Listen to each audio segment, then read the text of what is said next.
నమస్తే మిత్రులారా, నేను మీ శ్రీనివాస్ చౌహాన్ అడ్వకేట్. మిత్రులారా, ఒక వ్యక్తి ఆస్తి భాగ పంపిణీ జరిగిన తర్వాత మరణిస్తే అతని ఆస్తి ఎవరికి చెందుతుంది?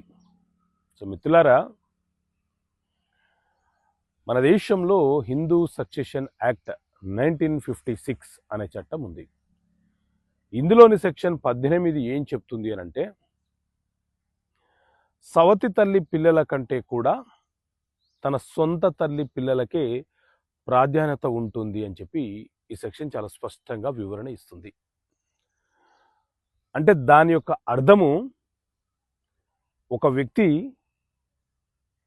2 వివాహాలు చేసుకుంటే మొదటి భార్యకు ఒక 2 సంతానం అనుకోండి, రెండవ భార్యకు కూడా ఒక 2 సంతానం అనుకోండి. సో తల్లిదండ్రులు మరణించిన తర్వాత ఈ నలుగురు, అంటే మొదటి భార్య పిల్లలు, రెండో భార్య పిల్లలు వారసత్వంగా వచ్చిన ఆస్తిని సమానంగా భాగ పంపిణీ చేసుకున్నారు. ఈ భాగ పంపిణీ అయిపోయిన తర్వాత సడన్గా మొదటి భార్య కొడుకు వివాహం కాకుండానే మరణించినాడు. ఇప్పుడు అతని పేరు మీద వచ్చిన వాటా ఆస్తి ఏదైతే ఉందో అది ఎవరికి దక్కుతుంది అని అంటే, ఇదే సెక్షన్ 18 చాలా స్పష్టంగా వివరణ ఇస్తుంది. వివాహం కాని సోదరుడు మరణిస్తే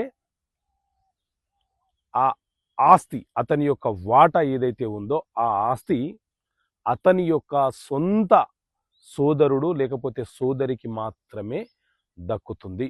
అంతే తప్ప రెండో భార్య పిల్లలకు ఆ చనిపోయిన వ్యక్తి యొక్క ఆస్తిలో వాటా కోరే హక్కు ఉండదు. ఎందుకంటే అప్పటికి వాళ్ళు ఆస్తి భాగ పంపిణీ చేసుకున్నారు కాబట్టి అతని వాటా అతని తోబుట్టుకే వస్తుంది తప్ప సవతి తల్లి పిల్లలకు సంక్రమించడానికి అవకాశం లేదని ఈ చట్టం చాలా స్పష్టంగా వివరణ ఇస్తుంది. ఓకే మిత్రులారా, థ్యాంక్ యూ. జై హింద్.